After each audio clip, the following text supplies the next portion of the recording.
the House Ways and Means Committee to order and note for the record that a quorum is present.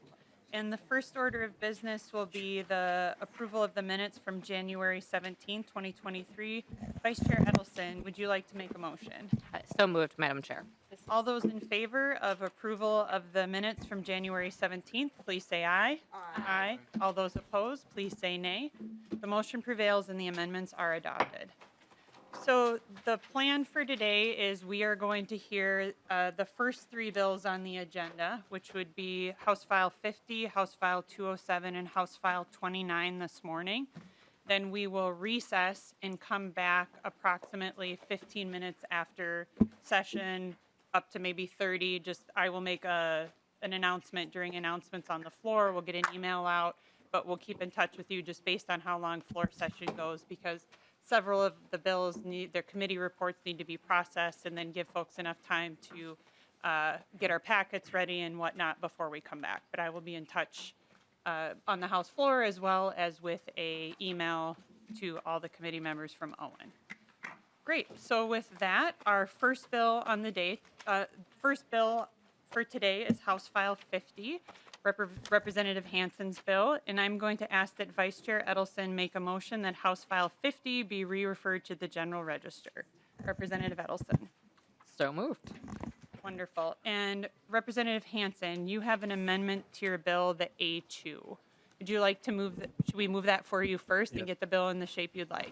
Thank you, Madam Chair. Yes, if you could move that. Representative Edelson, would you like to move the A2 amendment? Yes, please, Madam Chair. All right. Any discussion to the A2 amendment? All those in favor of the A2, please say aye. Aye. All those opposed, please say nay. The motion prevails and the A2 amendment is adopted. So Representative Hansen, to House File 50 as amended, please. Thank you, Madam Chair and members of the committee. House File 50 is the 2022 Lands Bill. And the amendment that you just adopted was needed. It was a retroactive provision to make sure that one section with St. Louis County would be applicable.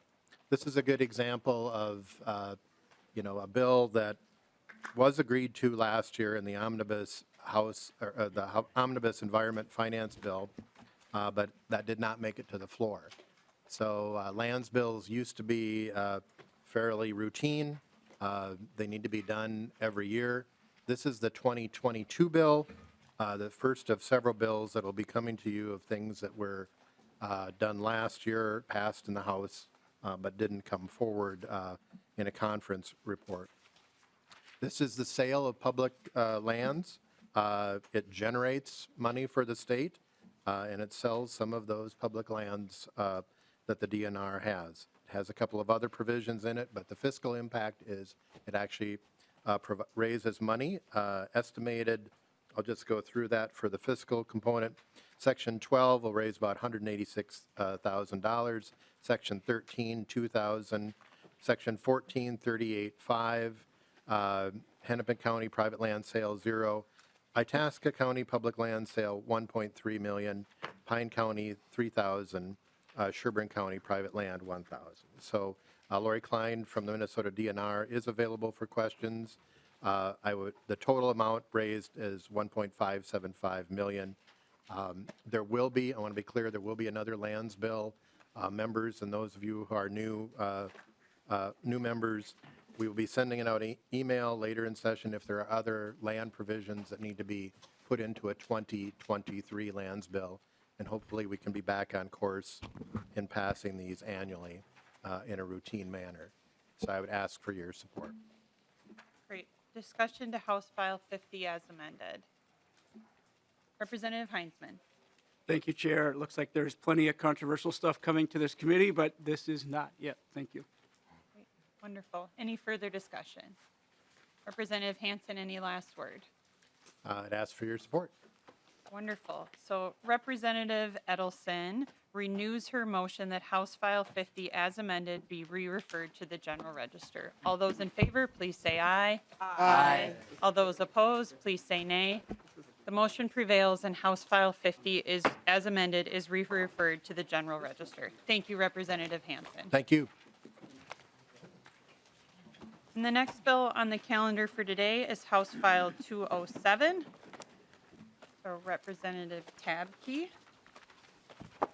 welcome to the committee.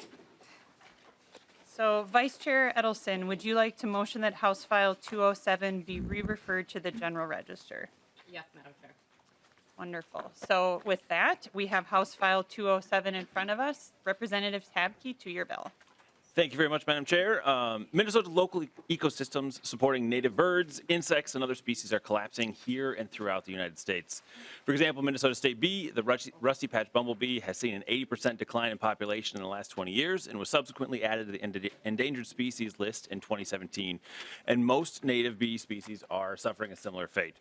Further, monarch butterflies have suffered an 80% decline in the last 30 years, and we have lost 2.9 million birds since 1970. This is a major concern for Minnesotans. And to combat this local ecosystem collapse, the Minnesota legislature authorized the wildly popular Lawns to Legumes program in 2019. Since it began, Lawns to Legumes has received an astounding 17,707 grant applications, with over 12,000 of those grant applications being denied due to lack of funding. And so Lawns to Legumes provides up to a $350 per household reimbursable grants, education, and technical assistance for homeowners and communities throughout Minnesota to install and maintain native plantings. And so Lawns to Legumes grants are awarded with an emphasis on providing habitat for rusty patch bumblebee, rebuilding local ecosystems, and focusing on underserved communities. So I ask for your vote today in support of House File 207, appropriating $2 million in each of the next 2 years to support Lawns to Legumes program. And this appropriation could fund over 11,000 grants installing native pollinator plants in this popular award-winning Lawns to Legumes program. So I look for your support. So thank you, Madam Chair. Thank you, Representative Tabke. And just to note, there's no fiscal note because the appropriations are straightforward in the bill. Representative Petersburg. Thank you, Madam Chair. And Representative Tabke, those grants that have come around so far and have been approved, do we have any idea on how many acres or square feet or how much that actually put into pollinating habitat? Representative Tabke. Yes, Madam Chair, Representative Petersburg. So the original, the phase 1 of the program, so it's currently in phase 2 of the program, and what this would be doing is authorizing phase 3 of it. But phase 1 alone had 2,252 plantings that were completed, which is 3.5 million square feet of native plants. Representative Petersburg. Thank you. How many was that? 3 million what? Representative Tabke. Madam Chair, Representative Petersburg, it's 3.5 million square feet, so about 80 acres of native plants. 252 individual projects and 27 neighborhood demonstration projects. Thank you. Representative Heinzman. Thank you, Chair. I'm not going to go through a number of the questions today, but just one thing that I was wondering about, Representative.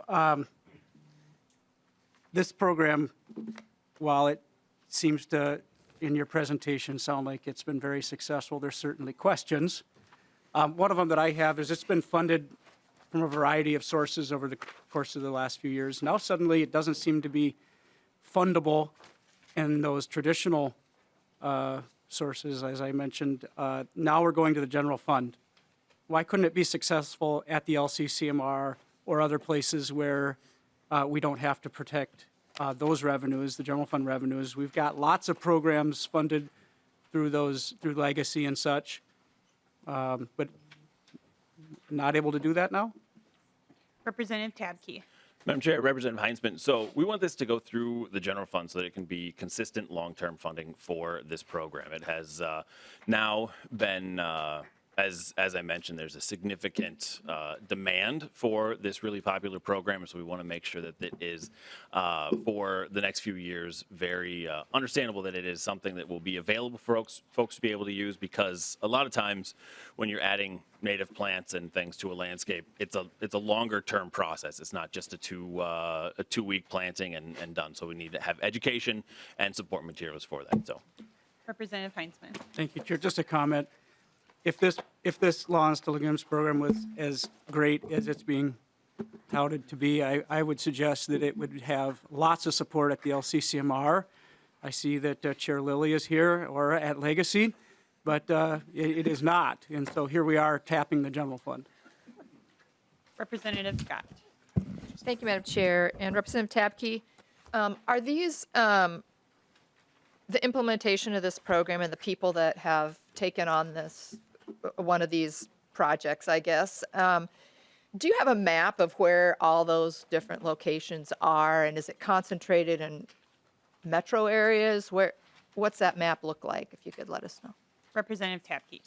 Madam Chair, Representative Scott, yes, there's absolutely a map of everywhere the projects are done, and they are definitely all across the state. They are done in every county in the state of Minnesota. These projects have been, this grant program has been utilized for that, so it's being done everywhere. And there are two main factors, two factors that are very important in how the grants are awarded. One, there's an overlay map of where Rusty Patch Bumblebee has been known to be located in the past, and another one is where projects like this have not been done, so an equity issue to making sure that we are doing that across the state. So there's two factors, and the first is making sure that we are supporting that native habitat. Representative Scott. Thank you, Madam Chair. And Representative Tabke, what metrics are you using for success? What metric? Representative Tabke. Thank you, Madam Chair, and Representative Scott. What success, like, how do you mean? Representative Scott. Thank you, Madam Chair. Representative Tabke, what metrics are you using to measure the success of this program? Representative Tabke. Madam Chair, Representative Scott. So the success of this program is along with what Representative Petersburg just asked, is we are installing and maintaining a significant square footage and acres of native plant material across the state of Minnesota. And so that is the success of getting that in and getting those long-term and making sure that we are teaching people how to maintain those landscapes so that they're successful into the future. Representative Scott. Thank you, Madam Chair. And so Representative Tabke, to me, that's not a measurable metric. If you're trying to get more pollinators, more birds, are you measuring that as well? How will we know if this program's affecting what its stated goal was? Representative Tabke. Madam Chair and Representative Scott, so we know through a significant amount of research that's out there today that anytime, no matter even small little 10 by 10 areas where native plants are installed in Minnesota, that they are attracting caterpillars, birds, bees, pollinators, butterflies of all sizes. So we know that that happens as a direct result of installing native plants. And so the more native plants that we install in Minnesota, the better off we're going to be. Representative Scott. Thank you, Madam Chair. Thanks. Further discussion to House File 207. Okay, seeing no further discussion, Representative Tabke, last word on your bill. Thank you very much for your hopeful support on this bill. It does a lot of great things for Minnesota. Wonderful. So with that, Vice Chair Edelson renews her motion that House File 207 be re-referred to the General Register. All those in favor, please say aye. Aye. All those opposed, please say nay. Nay. The motion prevails and House File 207 is re-referred to the General Register. Thank you, Representative Madam Chair, Tabke. And our next bill on the calendar for the day is House File 29, Representative Huot.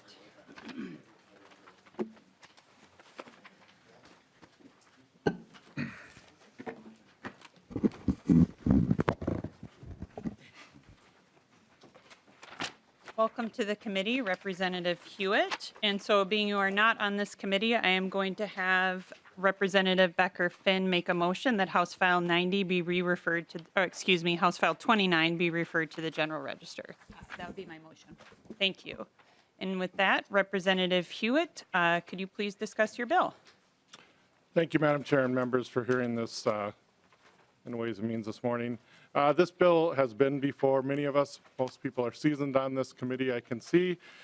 This is the Attorney General funding bill for pretty much for outstate, but I was just talking to the staff over there, and it also helps many of our metro counties too when they're in trouble, such as my own county or even Carver County has used this service. The problem is it's an unfunded mandate is what I also found out, because it's in statute that the Attorney General from the state has to help our counties, and we have not funded this. So moving forward, basically what the bill is, it's asking for funding for the next ongoing funding of basically $2 million and $2 million in the legs. And then also additionally to start this year, we're asking for 270, I have to get the number here, sorry.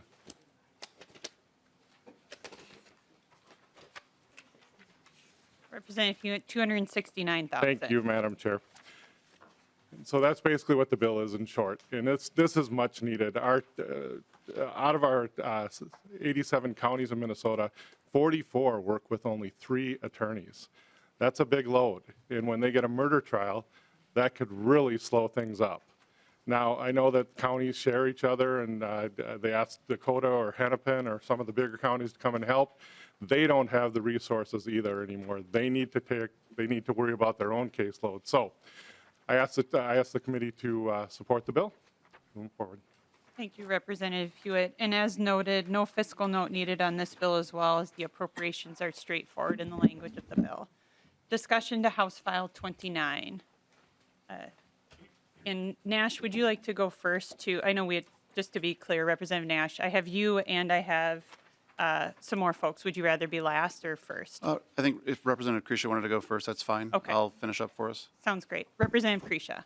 Thank you, Madam Chair. Representative Huot, thanks for the bill. Just a quick question. So would you be able to get some type of commitment that the Attorney General would actually use the money to go after things like fraud versus our schools for their shaming that doesn't exist? Representative Hewitt. Representative Krisha, I believe that it's pretty clear what the money will be used for in the bill. You know, and if there's fraud that needs to be prosecuted, you'll have to use it for that. But this is used for outreach in our areas where they do not have the support. Thank you for the question, though, Madam Chair. Representative Krisha. No further questions. Representative Scott. Thank you, Madam Chair, and I'm glad to see the Attorney General's in the audience today. Thank you for being here. And I'm wondering if I could ask a few questions of the Attorney General, since he's in the room, about what the money's being used for. Because unlike what Representative Hewitt just said, it's really not clear. It says criminal enforcement and related initiatives. That's pretty vague, so I'm just wondering if the Attorney General Ellison could come forth and kind of give us an idea of what that means. Attorney General Ellison will come forward and answer a few questions. Thank you for being here, Attorney General.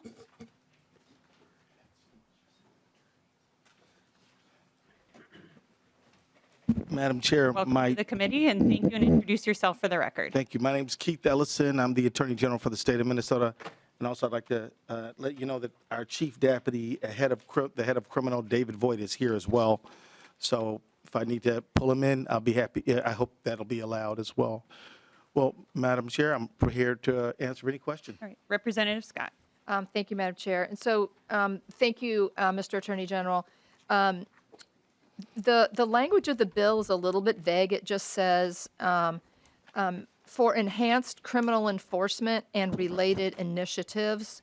Could you elaborate and let us know what that terminology means? Attorney General. Madam Chair, Representative, for the last 157 years, the Attorney General's office has assisted counties in prosecuting cases when they needed to. Under Minnesota Statute 8.01, we can be referred by counties cases to prosecute. We do it all the time. It's something that we do routinely. Since I've been Attorney General, we've done about 33. We can do many more. And counties ask us to take these cases on, and we prosecute them regularly. So it is for criminal, because when I arrived at the office 4 years ago, there was only one full-time criminal prosecutor. I enhanced it to 3, but that's about all I can do without taking from other programs. So we're asking to return to how the Attorney General used to assist counties. So it will be for criminal prosecution. That's what it will be for. It's supported by the County Attorneys Association. They're expecting that if this money is appropriated, we'll be there to help them. And we attend their meetings regularly and are in communication with them regularly. And we'd be more than happy to. Does that answer your question, Representative? Representative Scott. Thank you, Madam Chair and Mr. Attorney General. partially. So this specific funding is just for helping the counties with criminal prosecution and that alone. Attorney General Ellison. Madam Chair, yes. Okay. Representative Scott. Thank you, Madam Chair. So criminal enforcement, enhanced criminal enforcement and related initiatives. What might those related initiatives be, Madam Chair and Mr. Attorney General? Attorney General Ellison. Madam Chair, so this is for criminal prosecution. This is what it's for. That's what we'll be doing with the money. We'll be hiring prosecutors and paralegals to assist counties when they have the overload. Now, in related prosecutions, well, quite honestly, I think that language really is there to accommodate the fact that there are times when we may have to do involuntary commitments for sexually dangerous predators. That's technically a civil matter. There might be, so that would be something involved. That would be other related matters. But what we do for the counties are we do appeals for them.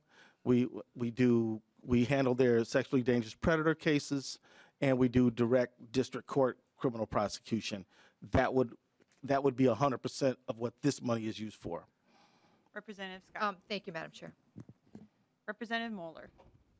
Thank you, Madam Chair, and thank you, Attorney General Ellison, for being here. So I worked in the criminal division of the AG's office for about 13 years, and those are exactly the duties I performed. I did trial work.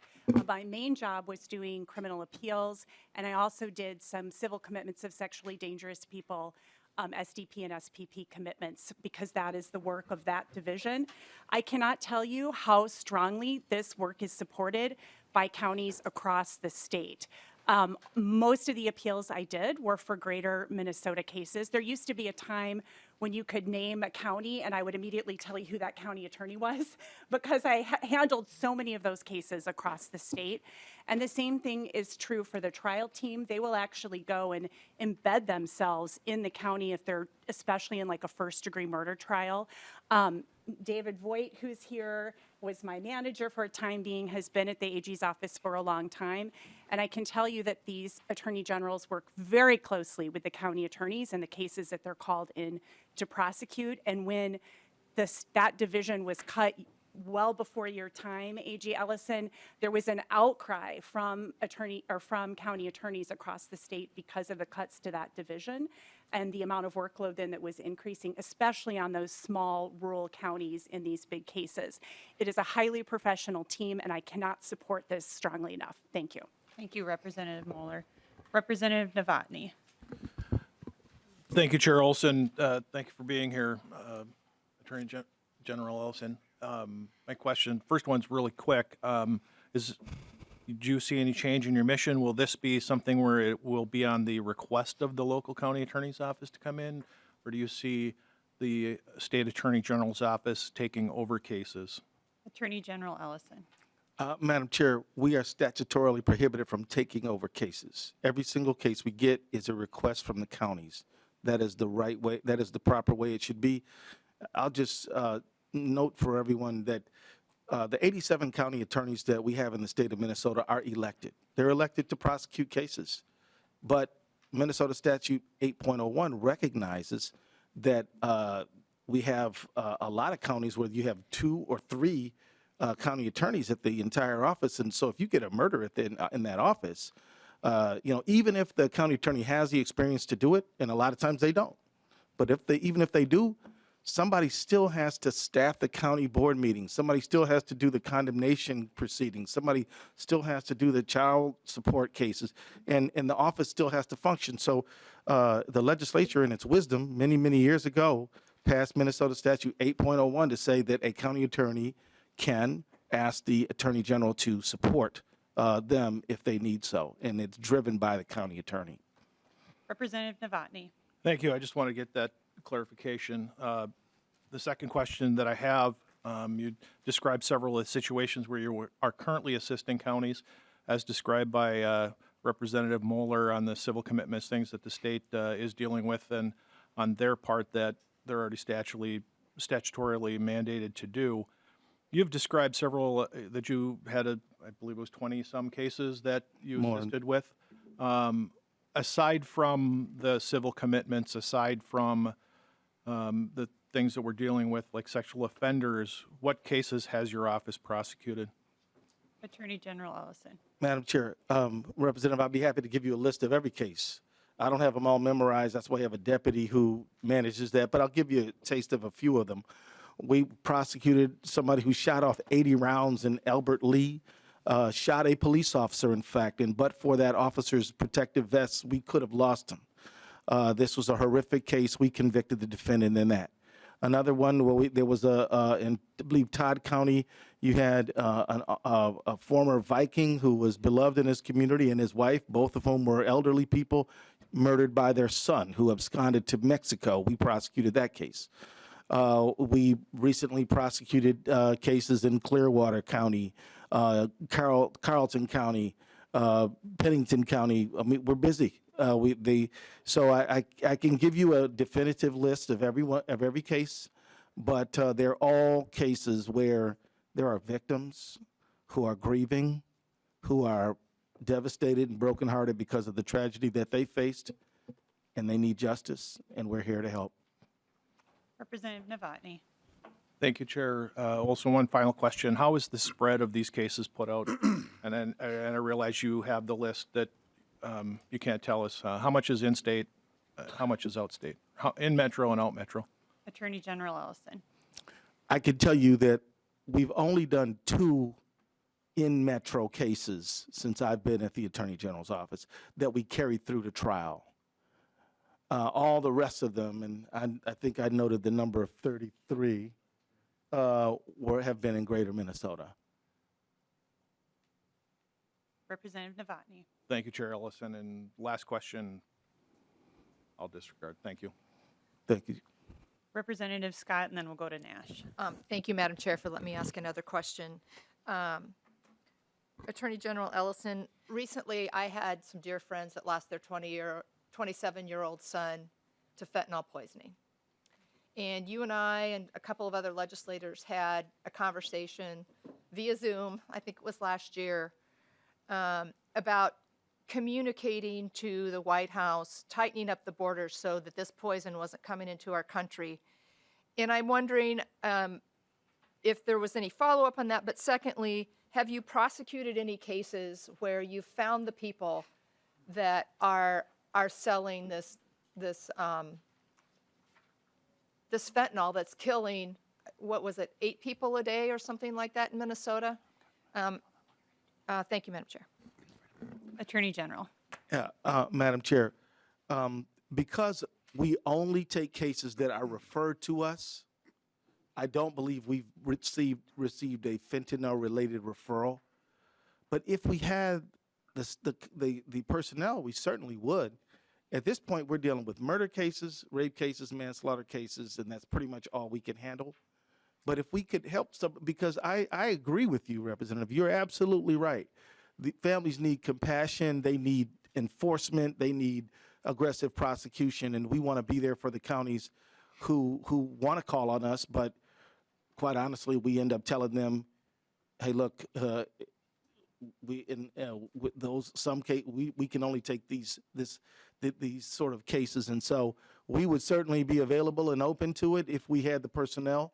But I don't think we've had any overdose cases. I hear you asking about whether we've been referred overdose cases, and I think the answer to that would be no. We have. We did so.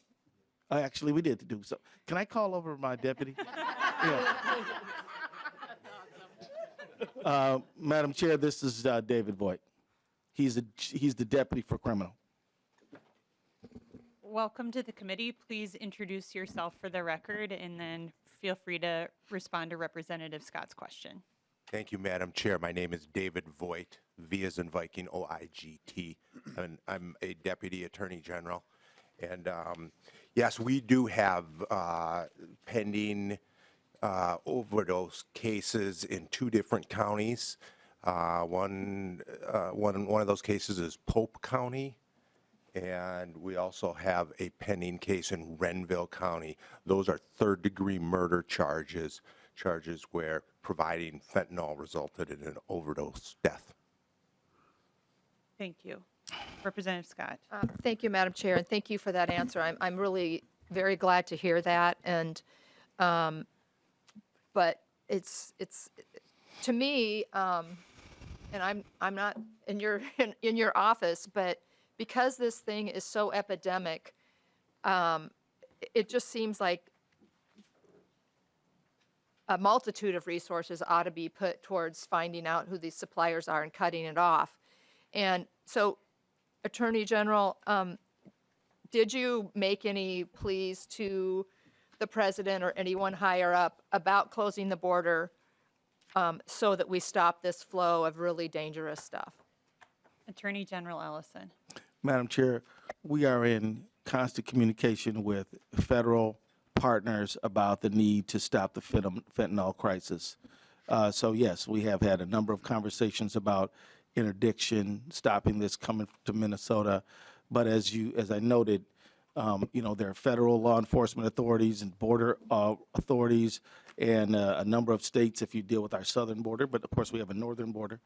But when cases come to us, we prosecute them, and we're in dialogue around this, both on the criminal and civil matters. We have several civil matters where we are using the money that we get to put into trying to relieve this crisis. So the answer is yes. Thank you. Representative Becker-Finn. Thank you, Chair. And just to remind everyone, if you haven't gone back to look at 8.01, the AG is limited to what the counties ask for. And I actually wanted to bring this back to why we're here in Ways and Means, because we're spending money. And the reality is that if these cases are not, if the work isn't done by the Attorney General's office, then the counties are doing the work. So do we want the counties to have to pay for this? Because I guess we as a state aren't really responsible for their budgets. And so I guess, from a saving the state money perspective, maybe that's helpful to folks. But the reality is we want the AG to be able to do this work for the counties when they ask for help. So I would much rather spend this money with the Attorney General's office, who has the experience, has done these levels of cases, than to drain the resources of our counties and our county attorney offices in rural Minnesota. So I'm very supportive of this. I thank you for being here, Attorney General. Maybe you weren't expecting to be on the hot seat. Maybe you always are expecting to be on the hot seat. But What hot seat? but the reality is that that's why we're spending the money, because this is who we want doing the work. And this is actually saving our counties money, and we should all be able to support that, especially for our folks in rural Minnesota. So thank you, Madam Chair. Representative Pinto. Thank you, Madam Chair. Following up on the comment about fentanyl prosecutions, I guess a question then a comment. The question is, this is a request that was made last year and I think passed through the House, blocked by the Senate. Can you just describe the history of this request real briefly, Mr. Attorney General, otherwise? Attorney General Ellison. Madam Chair, from the moment I became the Attorney General until now, I've been asking for money to enhance our criminal division. One of the things I wanted to do all along the way is to try to restore us, at least to the point that we could help at the degree that we could during Attorney General Humphrey. Back then they had 12. This will bring our group to around 10 and some paralegals. So it's not quite as big as it was, but the state of Minnesota has a bigger population. Crimes have gotten more complicated. So we think that this is a good expenditure of resources. So we've been here asking for support for the last 4 years. This will be our 4th request. So thank you. Representative Pinto. Thank you, Madam Chair. And so then a comment on that, I guess. I agree that a multitude of resources are needed, and it sounds like the Attorney General has been asking for years for that. And we heard what prosecutions are being focused on instead: murders, rapes, violent crimes. Nothing that we would want the Attorney General to be setting aside to pursue fentanyl prosecutions. So it seems like this is our chance to provide those resources now, and to finally make good what we probably should have done years ago, and to make this happen. So thank you, Madam Chair, and thank you, Mr. Attorney General, for your terrific work. Thank you. Thank you, Representative Pinto. Representative Nash. Thank you, Madam Chair. Questions for the author to start off with, if I could.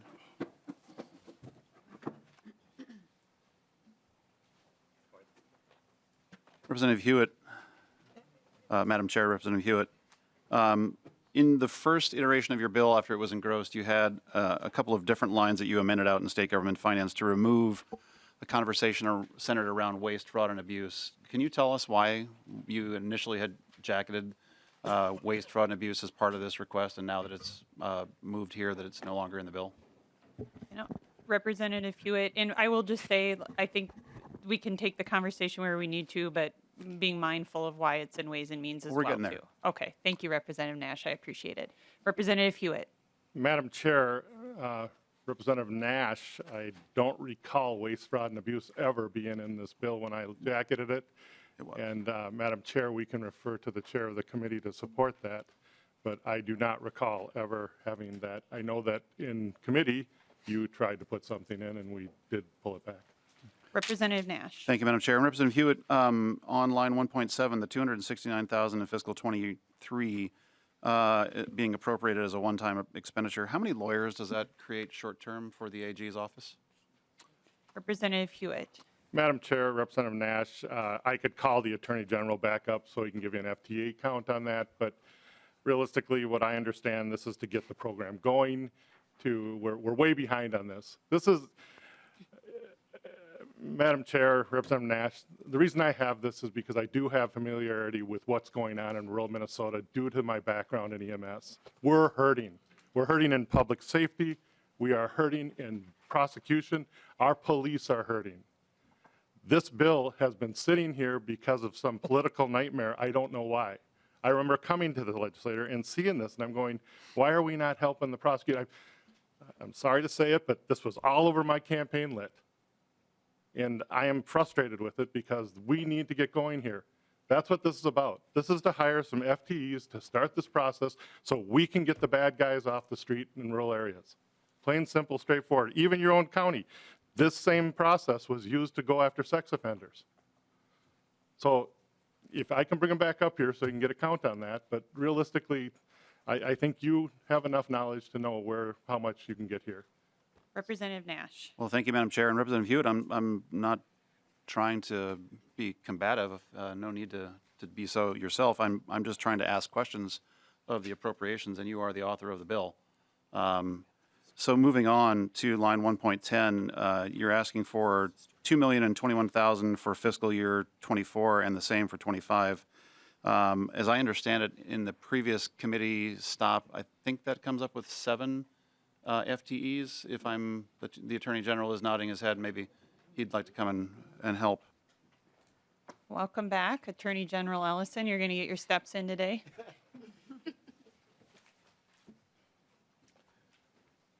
Madam Chair, Proceed. Representative Nash, that would be 7 lawyer FTEs and 2 paralegals.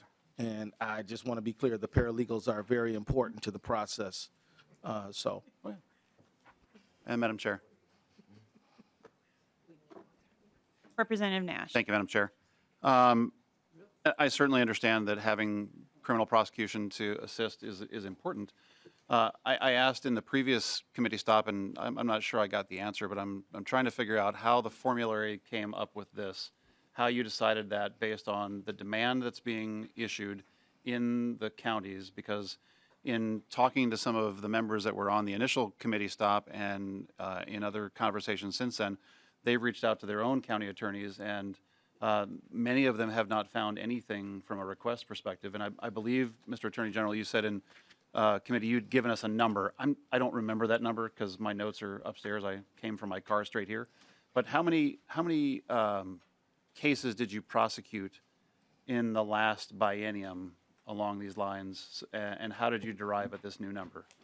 Attorney General Ellison. Madam Chair, so since I've been the Attorney General, we've prosecuted 33 cases. Here I have a list that's accurate up to May 2022. So we've taken in a number of cases since then. And when I say these cases, I mean criminal cases, not civil commitments, not appeals, right? So this is just district court trial team prosecutions. Now, how do we come up with the number? We came up with the number, we looked at in the past at what our complement was. We talked to county attorneys at the meetings that we go to on once a month on Fridays. We had a number of conversations, and we thought this number was the right number. I don't know if there is some sort of precise mathematical formula to say this is the exact number of prosecutors you need. I do know that when we take cases, they usually start with a phone call, not a letter, and they'll ask us, hey, can you help? And so we'll say, well, we're really full now. We might not be able to do it until 6 months. Or sometimes we'll say, yeah, we can help. So it really kind of depends, but it doesn't lend itself to some mathematical scientific precision. It's based on the people who call. It's based on history. And so this is the number that we've come up with, and we're comfortable we can keep everyone very busy. Representative Nash. Well, thank you, Madam Chair. And either to the author or, well, to the Attorney General. Attorney General Ellison, I've seen some of your base budgets, but I also know that in the run sheets for your budget that there are allocations or money that you receive through agency partner legal service agreements. I believe last year you had $23.35 million. What does that money go towards? Attorney General Ellison. Madam Chair, the money that we, in our partnership agreements, this is completely separate from what we're talking about today. But we have to represent over 100 boards, agencies, and commissions. And some of them we have contracts with so that we would literally bill them for services. So if you take the Department of Health and Human Services, they contract with us for legal services, and we send them a bill back. And I can tell you that it probably is 30% of what market rate is for legal services. And so that's what where does that money go to? It goes to the operation of our office. It goes to cover the cost of the legal services that we provide.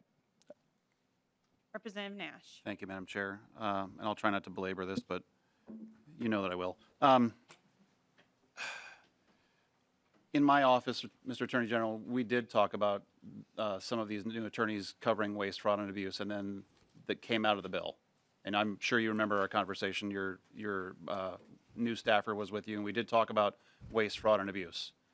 So apparently Representative Huot was unable to, but could you tell me why that now came out of the bill? Attorney General Ellison.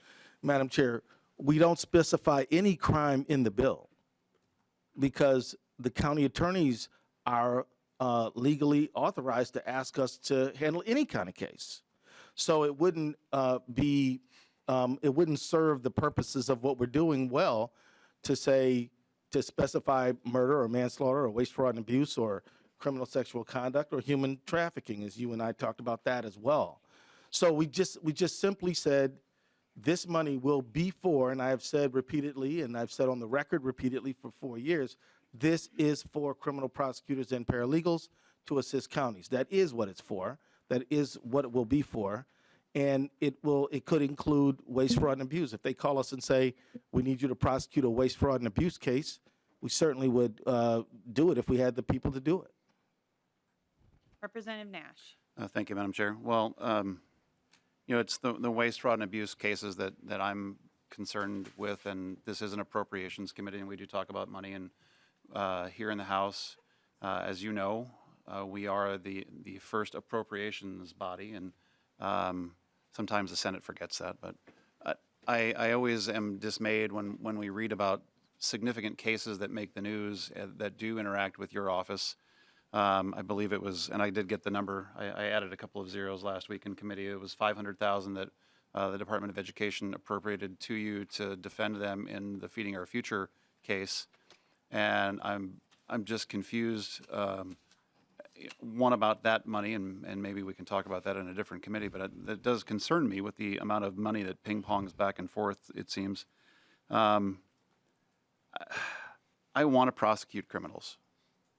In fact, that's all over my campaign lit, Representative Huot. But I like granularity. And I have asked for, and did get some information, but the level of granularity I had hoped for more. And arriving at 7-ish lawyers and 2 paralegals based on a $4,042,000 appropriation. I think that runs out to what? Well, if you use that plus divided by 33 cases, you're spending roughly $122,000 a case. You know, again, we are an appropriations committee, and we deal with these sorts of things. Before we vote for an appropriations bill of this large, I want to see numbers. And I don't think it's crazy for us to ask that. I mean, I know that the majority party has the votes and they can do whatever they want, and they can move things on as they wish. But at the end of the day, this is Minnesotans' money, and Minnesotans want to know how it's being spent and if it's being spent well. You know, I still have answers that have not been, or questions that have not been answered. But I think that this is an aggressive request, and I'm still confused as to why things come in and out of the bill, and things are not particularly well answered. So I'll be voting no. I hope that our team will be voting no. Again, if you can prop up the request with some good numbers, you know, I know that most of our members are very happy to see criminals prosecuted and taken off the streets, but haven't heard the demand from a lot of our members, and we've asked, and haven't seen a good business case for this. It seems a little bit like you're just kind of picking numbers and hoping that they work, considering also that you just told us from that legal partnership agreement that some of the base costs of operating your office is covered in those as well. So we have money in your general appropriation, and now this covering the cost of operation of the office. So I'm still confused. And to not belabor this, Madam Chair, I would urge a no vote. Thank you. Further discussion to House File 29. I'll give Representative Huot the last word. Thank you, Madam Chair, and thank you, committee. As you can tell, it's definitely emotional to me because I am a big follower, like Representative Nash, and I know he's doing what's best to ask the hard questions. But public safety is near and dear to my heart.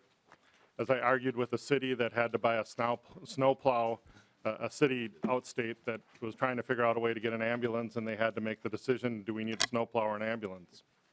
I think these decisions also sit in prosecutors' offices. How are we going to prosecute that case? And this is the answer. Simply step forward is that we need $269,000 to get this program going, and basically $2 million and 21 in the legs of 24 and 23. I'm sorry, 24 and 25. It's very clear that the Attorney General has to be asked into a county. He can't just go in there and take the case. And 44 out of 87 counties have less than 3 attorneys. It's a big deal. So I ask you to help Minnesotans. This is a public safety bill. Thank you, members. Representative Knorr. Thank you, Madam Chair. Thank you, Representative Huot, for bringing this bill forward, and thank you to Attorney General. Madam Chair, I'd like to ask for roll call. A roll call having been requested, there will be a roll call on House File 29. And with that, Representative Becker-Finn, would you like to renew your motion that House File 29 be referred to the General Register? Yes, Chair, I would renew my motion. Okay. And with that, the clerk will take the roll. Chair Olson. Aye.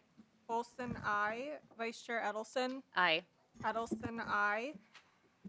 Representative Garofalo excused. Representative Acom. Aye. Acom, aye. Representative Agbaje. Aye. Agbaje, aye. Representative Becker-Finn. Aye. Becker-Finn, aye. Representative Freiberg. Yes. Freiberg, aye. Representative Gomez. Gomez, aye. Gomez, aye. Representative Hassan. Hassan, aye. Hassan, aye. Representative Heinzman. Heinzman, no. Representative Hornstein. Aye. Hornstein, aye. Representative Howard. Aye. Howard, aye. Representative Cleavorn. Aye. Cleavorn, aye. Representative Creshaw. Representative Liebling. Aye. Liebling, aye. Representative Lilly. Aye. Lilly, aye. Representative Moeller. Aye. Moeller, aye. Representative Nash. No. Nash, no. Representative Knorr. No, aye. Knorr, aye. Representative Novotny. Novotny, aye. Representative O'Neill. Aye. O'Neill, aye. Representative Pulowski. Pulowski, aye. Pulowski, aye. Representative Petersburg? No. Petersburg, no. Representative Pinto? Aye. Pinto, aye. Representative Farr? Farr, no. Farr, no. Representative Schumacher? Schumacher, aye. Schumacher, aye. Representative Scott? Scott, no. Representative Joachim? Joachim, aye. Joachim, aye. And Representative Kreshaw? Kresha. Kreshaw, aye. Madam Chair, there are 22 ayes and 5 nays, and 1 excused. On there being 22 22. ayes and 5 nays, the motion prevails. Thank you, Representative Hewitt. And with that, members, we are going to go into recess until after the floor session. So just keep your ears on for an announcement as to when we will reconvene after session. And with that, we are in recess.